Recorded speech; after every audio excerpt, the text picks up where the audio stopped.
और बलिहारी व दुख को जो हर से दियो मिलाए। दुख ऐसा होता है कि दुख के द्वारा भगवान से व्यक्ति जुड़ा रहता है। सभी संत महात्मा प्रार्थना करने लगे, प्रभु मेरी टेर सुनो। उसी समय आकाशवाणी हुई। आकाशवाणी में देवता चिल्लाने लगे, संतों ब्राह्मणों पृथ्वी चिंता ना करो। अगर तुम चाहती हो कि हम तुम्हारे दुखों का निवारण करने के लिए आए तो तुम सब पृथ्वी पर रुको और हम यदु के वंश में जन्म लेकर के आएंगे, अवतार लेकर के आएंगे पृथ्वी पर और आकर के तुम्हारे कष्टों का निवारण करेंगे। कंस की जो बहन है देवकी, उसके यहाँ पर मेरा अवतार होगा और गोकुल में जाकर के नंद के यहाँ पर मेरा लालन पालन होगा। तब मैं आऊंगा, आकर के पृथ्वी के भार को हल्का करूंगा। परेशान ना। आकाशवाणी हुई, देवता चिल्लाने लगे, संतों को धीरज बंधा। जब संतों को धीरज बंधा उसी समय आज सारे संत महात्मा पृथ्वी पर रहने लगे। देवताओं ने सुना कि भगवान नारायण अवतार लेकर के पृथ्वी पर जाएंगे, तो जितने भी देवता थे तो परीक्षित महाराज बेहू पृथ्वी पे आए और आए के ग्वाल वालन को रूप बनाए के पृथ्वी पे रहने लगे। देवता सोचने लगे कि भगवान बाल रूप में जाएंगे तो भगवान के दर्शन तो जरूर करेंगे, भगवान की लीलाओं में जरूर शामिल होंगे, और अगर भगवान की बाल लीलाओं को हमने न देख पाया तो सब कुछ व्यर्थ हो जाएगा।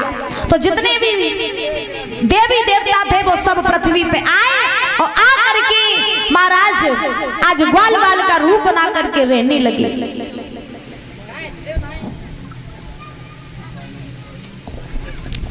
इधर श्री सुखदेव जी समझा रहे हैं, राजन परीक्षित धीरे धीरे समय व्यतीत हुआ। सभी देवी देवता पृथ्वी पर रहने लगे, भगवान के आने की राह देखने लगे। इधर कंस मथुरा का राजा बना है, शासन कर रहा है। तो कंस ने एक बार सोचा कि अब मैं राजा भी बन चुका हूँ मथुरा का, तो अब मुझे विवाह कर लेना चाहिए। और जब घर में पत्नी आएंगी तो जीवन और आनंद से जीने लगेंगे, तो हमें विवाह कर लेना चाहिए। अब उसी समय एक मगध देश था, मगध देश, जिसके राजा थे जरासंध, और उनके घर में दो कन्या थी जिनका नाम था अस्ति और प्राप्ति। तो महाराज जरासंध की जो अस्ति और प्राप्ति दोनों बेटियां जो थी वो विवाह के योग्य थी। तो जरासंध सोचने लगा कि काउ तरीका से मेरी बेटियों के विवाह हो जाए। अब जरासंध ने सभा लगाई और सभा लगा करके जरासंध ने सभी लोगों को इकट्ठा किया। इकट्ठा करने के बाद में जरासंध ने कहा, भैया हमें अपनी बेटियों के विवाह करने हैं, तो तुम्हारी नजरों में कोई अच्छा सा लड़का हो तो बताओ। अच्छा कहा जाता है कि पहले के राजा महाराजा जो होते थे, परीक्षित महाराज, वो जब अपनी बेटी का विवाह करते थे तो खुद लड़का देखने नहीं जाते थे, वो राजा सभा लगवाते थे और सभा लगा करके सभी लोगों से पूछते थे कि भैया हमें जब बताए दो कि मेरी बिटिया के लिए लड़का को अच्छो रहे। तब सभा के लोग बताते थे कि लड़का ये अच्छा रहेगा। तो राजा को अगर लड़का अच्छा लग जात तो नाई पंडित के द्वारा लगन पत्र का चढ़ियाती, लेकिन राजा अपनी बिटिया के लिए लड़का देखन नहीं जात तो। और जब लड़का घरे आ जात तो बरात लेके चाहे लंगड़ो हो चाहे लूलो हो कैसे होवे, महाराज लड़की को उसी के साथ विवाह करना पड़ता था। और आज के जमाने की बात अगर करी जाए,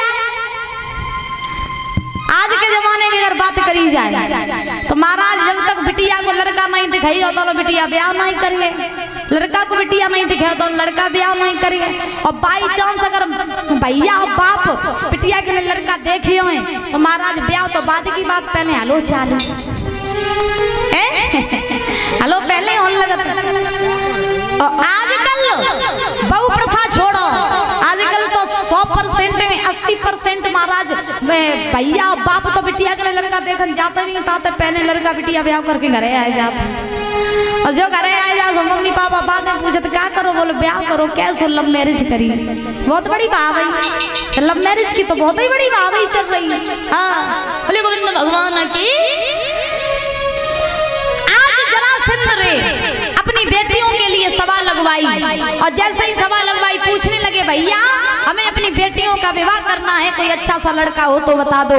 तो स्वाभाविक मंत्री खड़ा हुआ, उसने जवाब दिया महाराज लड़का देखने की कोई जरूरत ही नहीं। जरासंध बोला कैसे क्यों?